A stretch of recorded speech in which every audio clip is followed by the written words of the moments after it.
body bags where horror lies. Now take my bitch. She won't complain about shit cause she's my hoe. She don't belong to a trick, so when you fuck her and give her all your cash, I get paid. I put my foot in her ass, I won't marry the bitch and give her half, I get mo-head.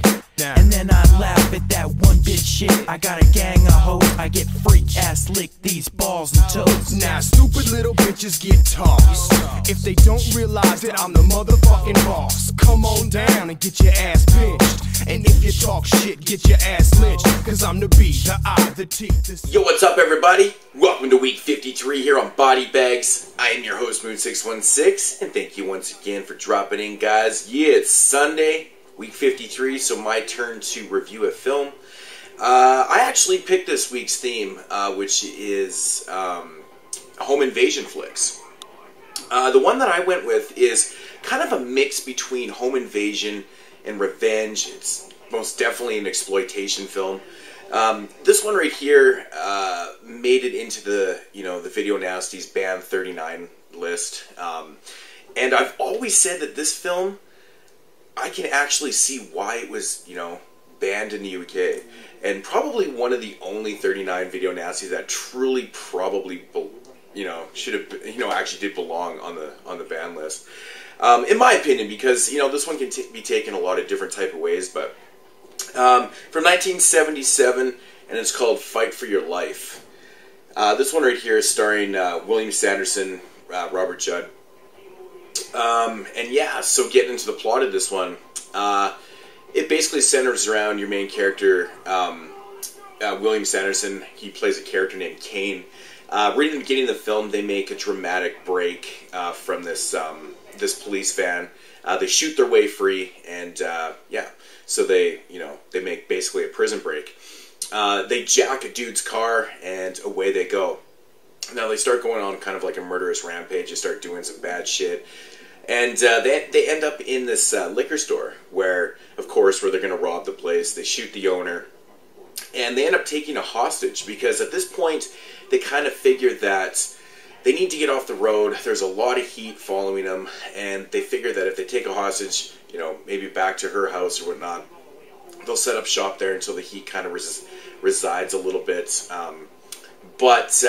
And yeah, so they set up shop in this house, in this African-American family's house, and yeah, so that's, the basic synopsis of the film. Now, my thoughts on this film. First off, this film right here is insanely filled with like hate and racist scenes and stuff like that. So basically you have these three criminals led by William Sanderson, again, plays a character named Kane. The two guys that he escapes with, one is actually an Asian guy, and the other one is a Spanish guy. Now, the interesting fact about this film is that William Sanderson's character, Kane, is probably one of the most racist characters in the history of cinema. He not only, physically terrorizes this, this poor black family, but verbally assaults these guys to death. Every single thing that comes out of his mouth is a racist comment. But he is a bad guy. Now, a lot of people figure this film to be taken as like a really, really racist film, but the way I always see it is that this guy's a criminal, he's being bad, and he's just being a fucking asshole. This takes place in the South, which totally does make a lot of sense. But he's not only racist towards this black family, he is also racist towards his, his companions too, the Spanish and the Asian guy. I mean, he calls them racial slurs too in the film too, which is quite interesting. In the beginning of the film, you see like some interracial relations happening.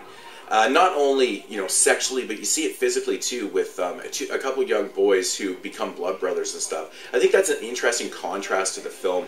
I really, really do enjoy that.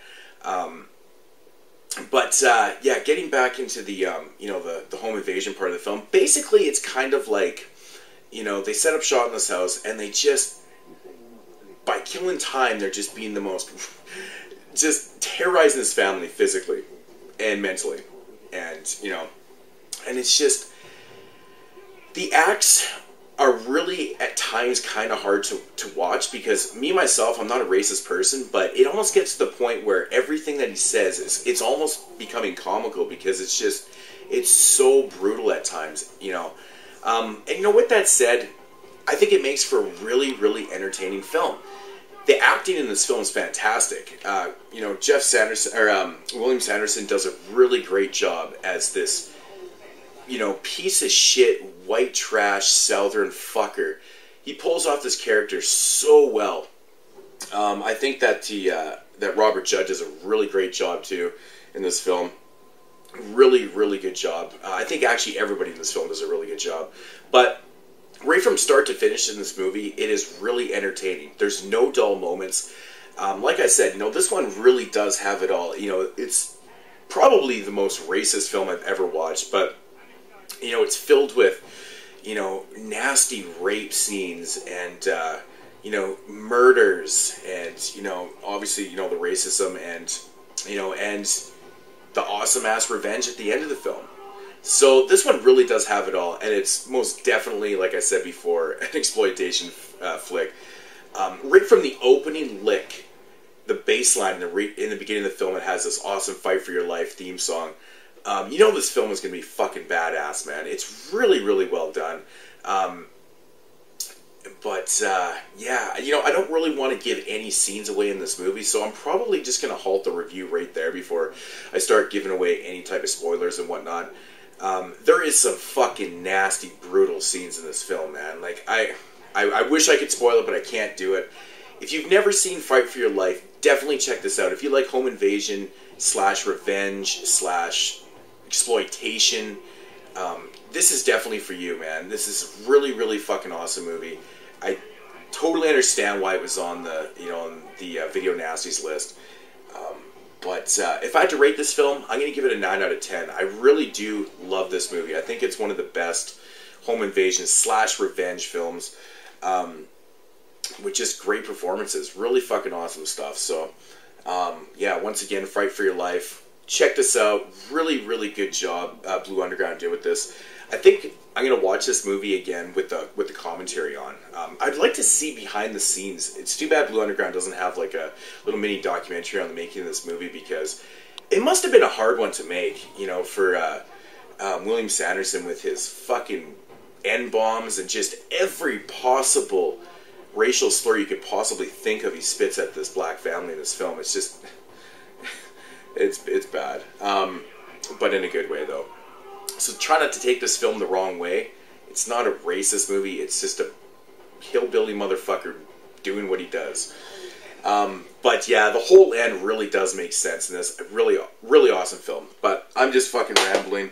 I don't really know what else to say without giving anything away. But Fight for Your Life from 1977. Fucking awesome movie. Check this out. Couldn't give it my highest recommendation. Awesome.